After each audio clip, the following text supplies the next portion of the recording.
it pays off serving Jesus. Amen? Amen. With so much going on in the world today, you know, watching the news this morning, sometimes it's just not good to watch the news because everything seems to be happening. And when you can see people with millions and millions and millions of dollars able to run all kind of little rings, little prostitution, or got all kind of stuff going on. And then turn around and kill themselves because of the trouble they know they're in. Money don't buy everything. Money can't get you everywhere. You know, I know a lot of us said, Lord, if I just had a little bit more money. But sometimes the root of evil is the love of money. Amen? Amen. And then you got people that are just going, it's not safe to go anywhere. Walmart. Lord, who would think in Walmart that some stuff would go on? That's why we got to say, pray it up. Amen? Amen. It's good to take Jesus everywhere with you. My mother makes it a point. She said, we're not getting on no highway without praying. And before we pray, before we leave, we have to pray. And I thank God for that because it's a good thing. Because people, you may be driving right, but is the person next to you driving right? So we just have to be prayed up. Amen? Amen. Listen, it's few in number this morning, but guess what? We still gonna have some church this morning. If you love Jesus, give him a hand praise. Amen. You know, not only out there, but up here. So we have to improvise. So we're all gonna be one big choir this morning. Do y'all mind that? Can y'all stand to your feet with us this morning? We're gonna call on the name of Jesus. Because Jesus is the name that we have to lean on and depend on. Amen? Amen. Hallelujah.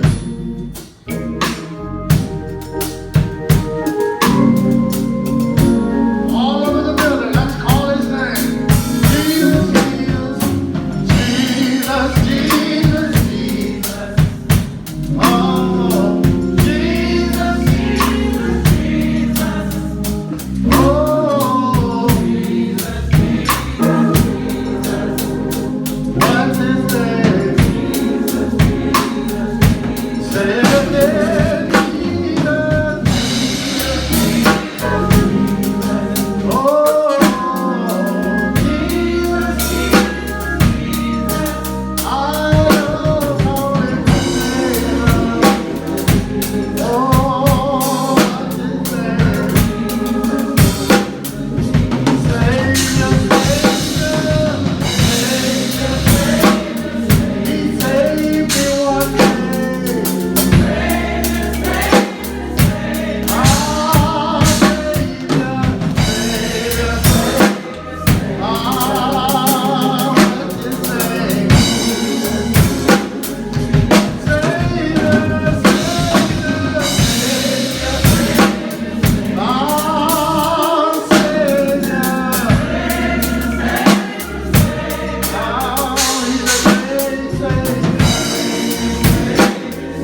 again, to God be the glory for the things that he has done. Can I ask you, has God done anything for you on today?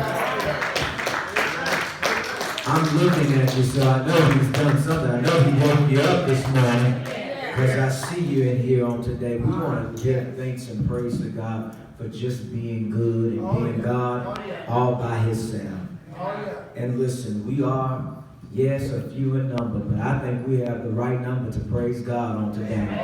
I believe we have the right number of people that can call on the name of Jesus and witness a move of God all over this place. I don't know about you, but I need a move of God in my life right now. I don't know if there's anybody in here, but I need a move of God. And I don't mean like tomorrow. I don't mean the day after tomorrow. Today. I need to, as I'm standing up here, I need God working behind the scenes for me on some things. And the enemy, I had to have a conversation and let the enemy know that he will be defeated. As a matter of fact, he's already defeated. I thank God for being here today. I thank God for Pastor Garnett. Thank you, sir. In his absence, we want to continue to pray for Pastor Garnett because he is preparing to stand in a few hours. They are 2 hours behind us, but he is preparing to stand in labor. And I told him, I said, listen, California has enough hurricanes. Don't destroy it too bad. We want you to come back and be able to be invited back later on. So bless the people. So we're praying with him. I want to just say good morning to everyone here today. I certainly feel right at home, and I thank everyone for your hospitality and your care that you show every time that I'm here. I'm not going to be before you long, but there is a word that I think just it has to go forth on today. If you can, please meet me in the book of Mark. We'll be looking at Mark chapter 5. And as you're turning, I'd like to give you what's called finger knowledge. Go ahead and join me in giving our choir a round of applause today, our music ministry a round of applause for their labor on today. And everyone in the music ministry, thank God for all of you. Mark chapter 5, as you're turning, I'd like to give you the finger knowledge. Mark is the second New Testament book. It is the second gospel. In the book of Mark, there are 16 chapters. There's 678 printed verses, and there are 15,171 printed words in the King James. There are 34 Old Testament illustrations in Mark. And today I'm actually going to be doing something different. Normally I come from King James, but I want to read NIV for clarity because there's something in particular that I'm after, and I believe that I'm going to find it in the text today. Mark chapter 5, we'll be looking at verses 25 through 34. And it says words such as these. And a woman was there who had been subject to bleeding for 12 years.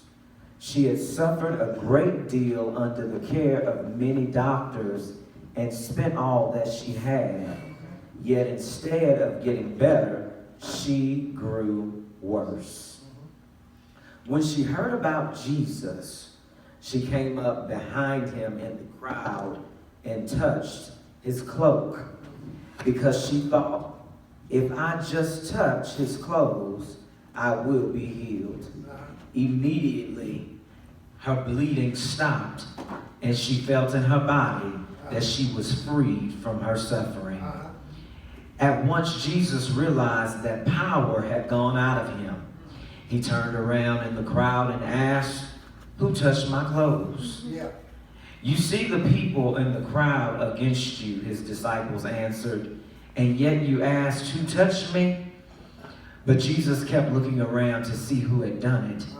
Then the woman, knowing what had happened to her, came and fell at his feet with trembling and fear, and told the whole truth. He said to her, "Daughter, your faith has healed you. Go in peace and be freed from your suffering." Is there anybody in this place that just wants to go in peace and be freed from your suffering? If I can, for a few moments, labor from the topic, inconvenient. Inconvenient. And I'll give you a subtitle, and it's this: you can't make me doubt him. You can't make me doubt him. Spirit of the living God, we need you to do us a favor. Fall fresh on me this day. Fall fresh over this sanctuary. Fall fresh over everybody that's in this sanctuary. We need a word from heaven's own table. So we pray that you feed us until we want no more. We ask blessings over the spiritual food that we're about to receive for the nourishment of our souls. Dear God, I pray that as we're in this place, you're working on our behalf. You're making our situations better. You're providing solutions. You're providing the answers that we need right away. It's in your Son, Jesus Christ's name, I ask that you remove Marcedes Fuller from this place and use this body as a sacrifice to deliver a word to your people for a time that we call now. It's in your Son, Jesus Christ's name, we thank you and praise you. Amen. You may be seated. Inconvenient. Inconvenient. You can't make me doubt him. The Gospel of Mark is a very fast-paced introduction of Jesus Christ, the Son of God. In Mark, we witness Jesus on the move. He's moving quickly from here to there. He goes from teaching disciples to healing sick people to confronting religious leaders on his way to his death on the cross. The gospel shows us that Jesus is the greatest wonder worker who has ever lived.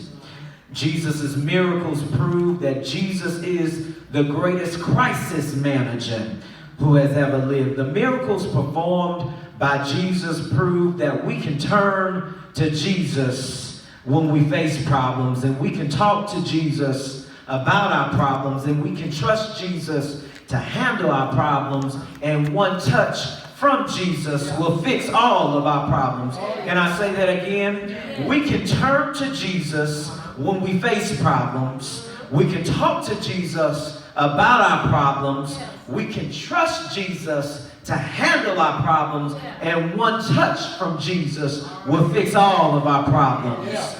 Because of its pace, it seems like it's a lot going on in the book of Mark. Although Mark may be the shortest gospel, it highlights many miracles.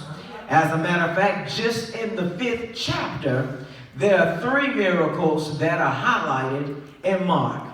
Now, I know the passage that we read today is a very familiar passage, and many of you know the story, but there's something that I need on today, and I believe that is somewhere in this text. I believe that there are things and strategies that we all need God for us to reveal, and we'll find it in the text on today. But in order for this message to be effective, in order for this message to really help you, you're going to have to be real in this place today. See, the Cambridge English Dictionary says that inconveniences are problems and troubles that cause a delay or a loss of comfort. Inconveniences are problems and troubles that cause a delay or a loss of comfort. Can I ask you a question? Have you ever been inconvenienced? I mean, have you ever found yourself in situations where you have been flat out inconvenienced? This is the stuff that you didn't plan for.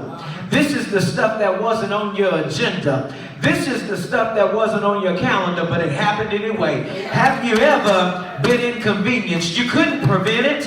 You couldn't stop it. There was nothing you can do about it. Inconvenience. Sickness is an inconvenience, and disease is an inconvenience. Cancer is an inconvenience. Death is an inconvenience. Divorce and those kids cutting up, and the bills and the layoffs and the repossessions and the evictions and the foreclosures. Inconvenient. Have you ever been flat out inconvenienced? Well, I decided to study this thing, And I found out that when things are inconvenient for me, when things are inconvenient for us, when stuff doesn't work for us, and when stuff throws us off, it's a convenient opportunity for Jesus to show up. Yeah. When stuff is inconvenient for me, it's convenient for Jesus to provide breakthroughs, and it's convenient for Jesus to show up and provide miracles. When stuff is inconvenient for me, it's a convenient time for God to provide answers and strategies. It's a convenient time for God to show up and do only what God can do. It might be inconvenient for me, but it's just right for God. Listen, in Mark chapters 4 and 5, Jesus is busy, y'all. He's busy. He's teaching, and then he calms the storm. He tells it to peace be still, and the winds and the waves, they got still. Then he heals a demon-possessed man. Then he's en route to Jairus' house because he got word that Jairus' daughter is sick and it looks like she's about to die. And so Jesus is on his way to provide a solution for what could be a deadly situation. And then here comes this woman in our text. Not to mention that the masses of people are following Jesus as Jesus is passing by. Somebody in this place needs to hear that Jesus is still passing by. And something happens when Jesus passes by. See, call him to pass by your house and see what happens. Call Jesus to pass by your job and find out what happens. Call Jesus to pass by your doctor's office and find out what happens. Call Jesus to pass by your bank account and find out what happens. Something happens when Jesus passes by. Is there anybody in this place that can wave your hands as a sign of testimony that Jesus has passed by in your life? When I wave my hands, that's my sign. And when I stomp my feet and dance to my feet, that's my sign. And when I lift my voice, that's my sign that Jesus has passed by. Fuller, what did he do when he passed by? He picked me up and he turned me around and he placed my feet on the solid ground. Fuller, what did he do when he passed by? He was my bread when I was hungry. He was my water when I was thirsty. Fuller, what did he do when he passed by? He was my mind regulator and my heart fixer and my heavy load sharer. And all I'm trying to get you to see is Jesus is still passing by. And you know what? I owe him a praise for passing by. Yeah. Every time I look back over my life, I can think about the times where I've seen Jesus show up and pass by and show up, and I still owe him a praise. We meet this sister in our text. Yeah, she comes with this issue of blood. If we wanted to, we could change her name. We could change her name to the woman who was inconvenienced. We could call her the inconvenienced sister. We could call her the sister with the list of inconveniences. See, because for 12 years, sickness evaded her body. Inconvenient. If we call her to the witness stand, she would probably tell us that the sickness was not on her original schedule. The sickness wasn't in her calendar. She didn't plan for this thing. Somebody in this place knows what it feels like to have your schedule changed. Has your schedule ever been changed and there was nothing you can do about it? See, listen to this. The Bible never mentions a husband or children. Inconvenient. The Bible never mentions friends or girlfriends. That's inconvenient. However, what theologians teach us is that because of her bleeding disorder, because of her illness, she was considered ceremonially unclean. And what that meant was that this woman could not interact with nobody else because she was not clean. So she's by herself. How do we know that she's by herself? See, the text says that she was having a conversation to herself in verse 28.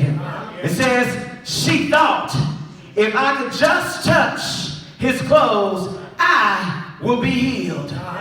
It didn't say that she was talking to her best friend. It didn't say that she was talking to her family. She was all by herself. Inconvenienced. See, she had bounced from doctor to doctor with no cure. She has spent all her money, and it looks like there's nothing left. And then she hears that Jesus is passing by. Somebody in this place needs to be reminded that Jesus is still passing by. I don't know what you need. I don't know what's troubling you, but you need to understand that Jesus is still passing by. I can't stop thinking about this woman because I know that she was tired.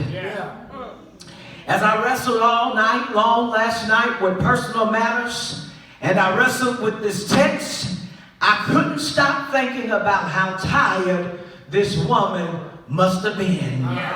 So tired that she interrupted somebody else's story. Don't miss this. See, Jesus was on his way to Jairus' house because Jairus had got to Jesus and said, my daughter is ill. I need to take you to my house. We need a miracle right away. So the Bible is telling the story about Jairus, his daughter, and Jesus. And Jesus on the way to perform this miracle. And while Jesus is on the way, this woman steps in. Had a problem with that. Because in literature, what we call this is intercalation. Intercalation is what happens when an author is telling one story and then another story cuts that story off. So we're listening to the story about Jairus and his daughter, and then here comes the woman with the issue of blood. If you look at the text really makes this woman seem like she was rude. Can I teach it the way I studied it? So we already know that we're listening to the story about a 12-year-old. Then this woman with an issue of blood for 12 years interrupts that story. She interrupts that story with her own personal need. Then, not only does she interrupt the story, but she's cutting through a crowd. There's a crowd of people already following Jesus where she joins the back of the crowd, but she's cutting in line. Listen, there are times, and my parents know this, so I'm going to say this. There are times when I don't like going to the grocery store with my parents. Because they are those people that if somebody cuts in front of them, if somebody tries to cut them off to grab an item, they can't necessarily hold their tongue. And one of the phrases that I can remember my parents using is, she had the audacity to get in front of me and get what she needed and didn't say excuse me.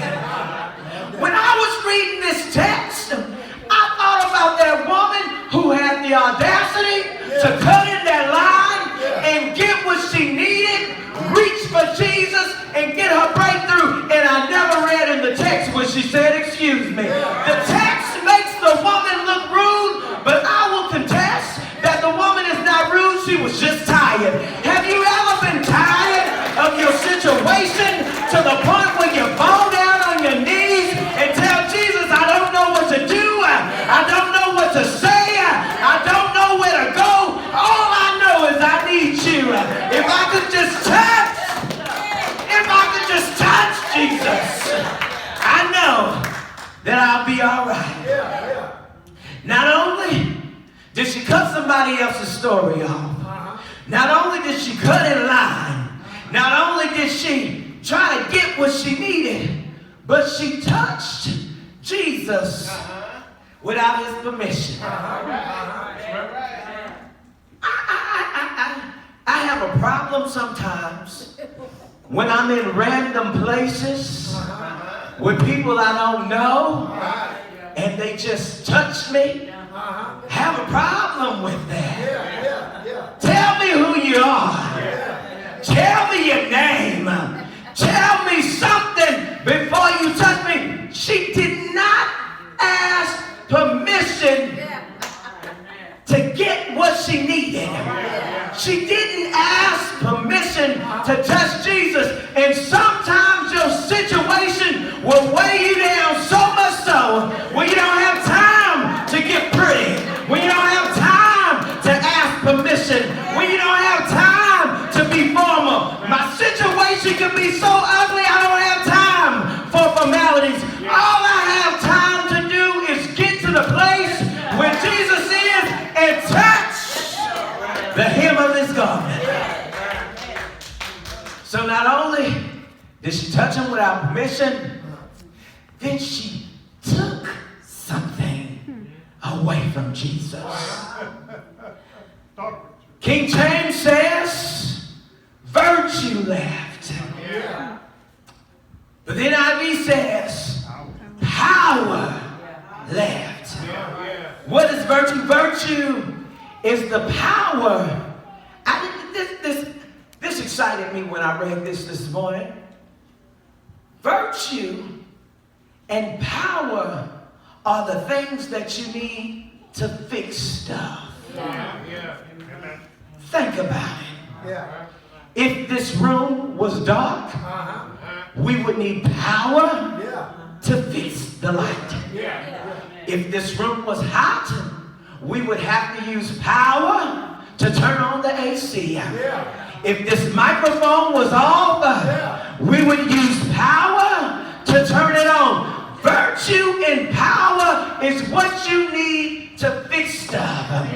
But when you get your power from the right stuff, from the right source, when you get your power from the right somebody, he knows how to fix whatever it is that you're going through. He knows how to fix what you're going through. He knows how to fix what I'm going through and what you're going through, because we're connected to the right source. I don't know where you pay your electricity to, but I'm trying to get some power from Jesus right now. Power to fix my situation. Power to fix my household. Power to fix my career. Power. I need power. Is there anybody in this place that needs some power? Power to come from Jesus and go straight to your household. Power to come from Jesus and go straight to your body for the healing. Power to come from Jesus straight to your bank account. Power to come from Jesus. Does anybody need some power? Power. Wonder-working power. Where can I find it? In the blood of the Lamb. What kind of blood? The precious blood of the Lamb. We need power. See, I told you that if you just read the story by itself, it seems like a little Tyler Perry production. Because it makes the woman seem very rude. She wasn't rude. She was tired of her issue. She was tired of her sickness. She was tired of her disease. She was tired of bouncing from doctor to doctor. She was tired of being broke, tired of being broken, and tired of being broke down.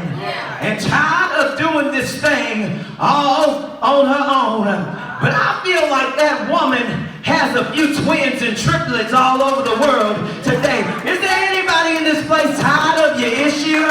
Tired of your sickness? Tired of your disease? Tired of bouncing from doctor to lawyer to lawyer? Tired of being broke? Tired of being broken? Tired of being broke down? And tired of doing it on your own? Is there anybody who can admit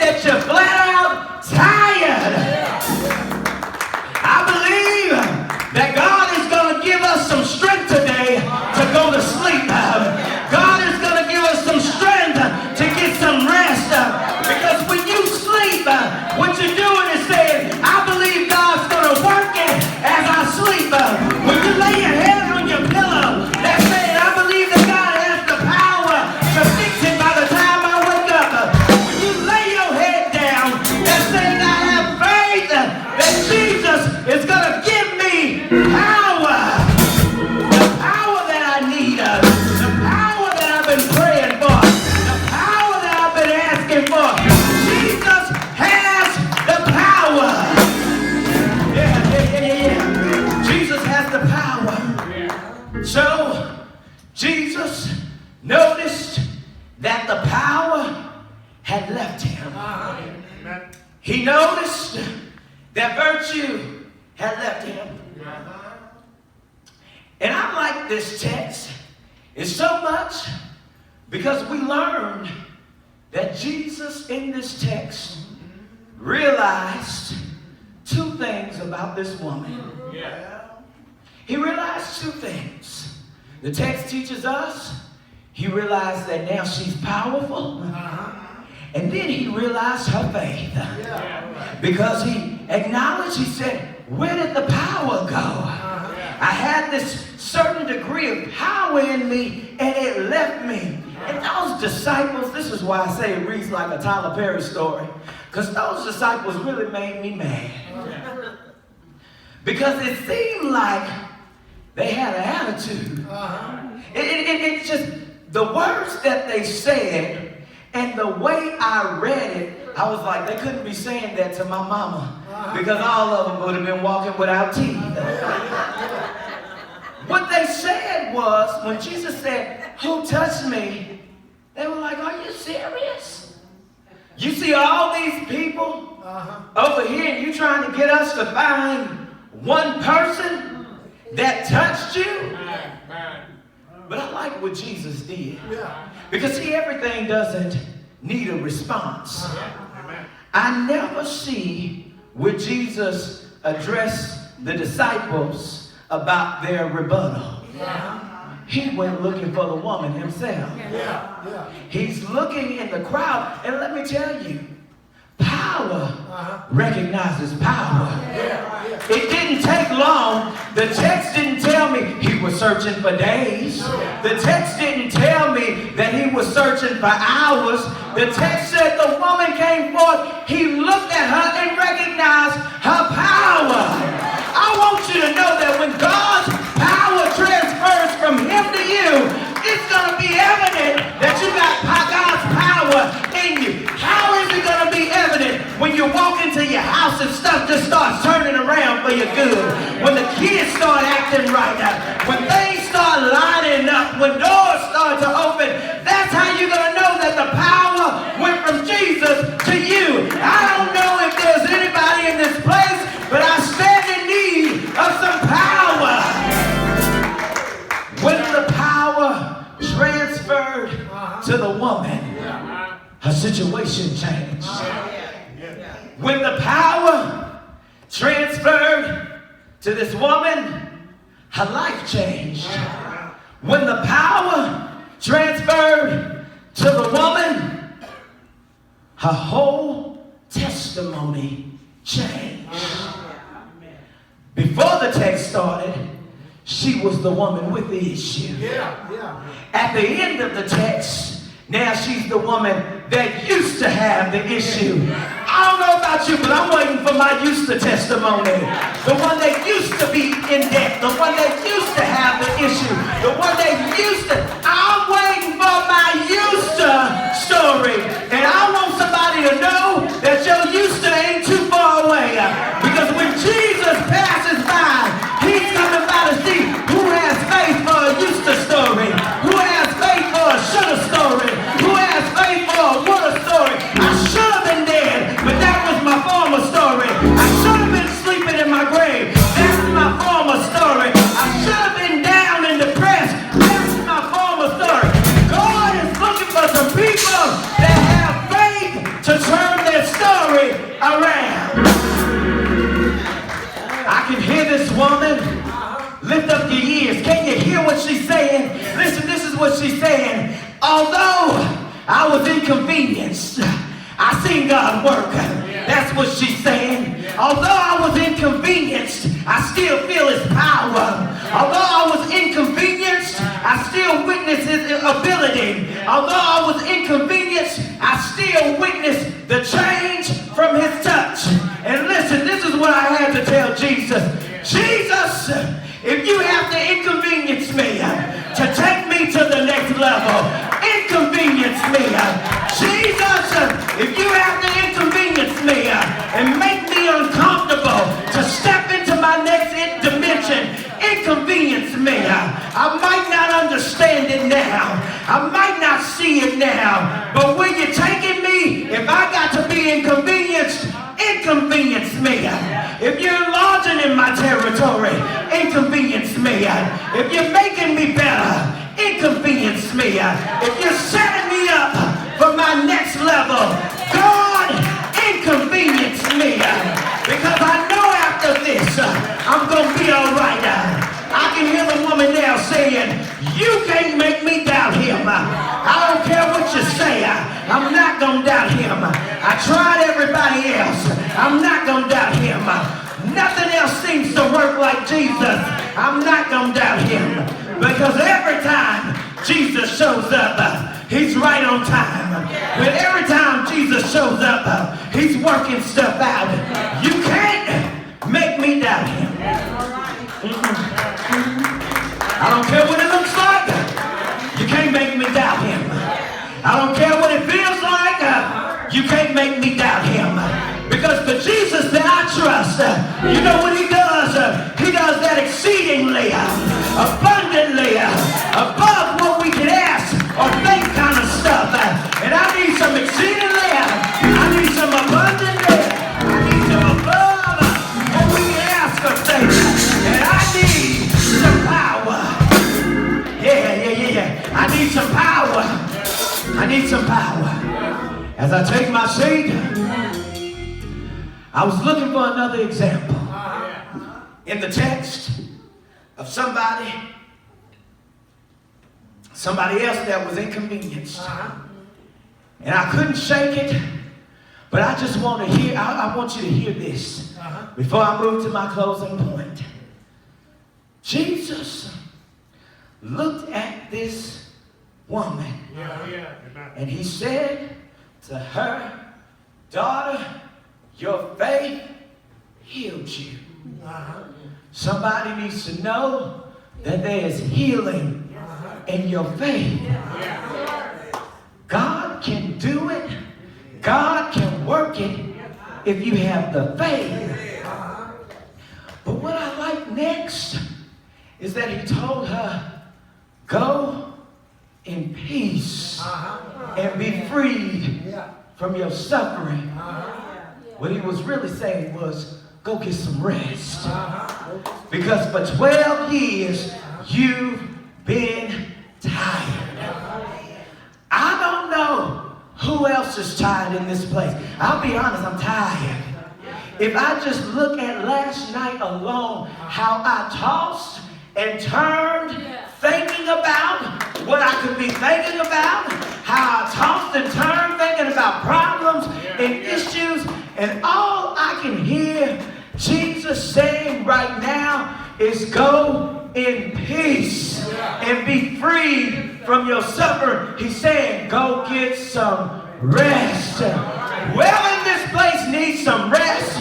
You need to rest in peace. Listen, I tell my people back home, you can rest in peace and not have to be dead. All that R.I.P., you don't have to wait for heaven to rest in peace. You can go grab a pillow and a blanket and curl up knowing that Jesus is working it. You can get your pillow and blanket and curl up knowing that Jesus has provided your answer. You can get your pillow and blanket and curl up knowing that Jesus is already working it out for you. And you know when it's going to work out? Right on time. Exceedingly, abundantly, above what we can ask or think. That means what I'm thinking, he can do it bigger than that. What I'm asking, he can do it bigger than that. What I'm feeling, he can do it better than that. Exceedingly abundantly. That's the kind of power that I need. I was studying the text though. And I was trying to find examples of somebody else who was inconvenienced. And Jesus told me, you don't have to look far. You're staring at him. He said, Fuller, do you remember on that Friday? I was on that cross. He said, that was inconvenience. You know that those nails that they put in my hand, inconvenient. Nails in my side, inconvenient. That thorn and those crowns of thorns on my head, that was inconvenient.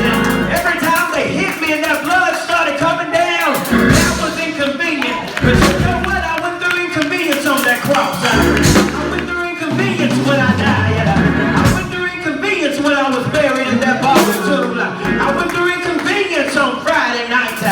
Inconvenience on Saturday morning.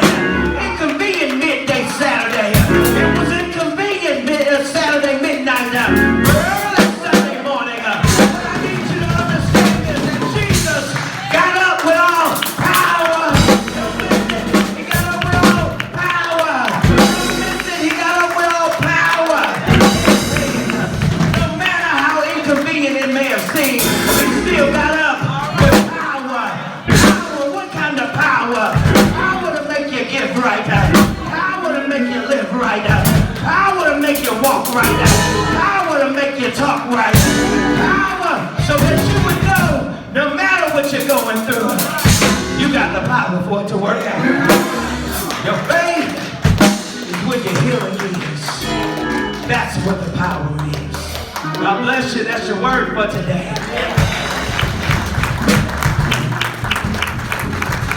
I just have to be crazy enough to believe that God is working it out.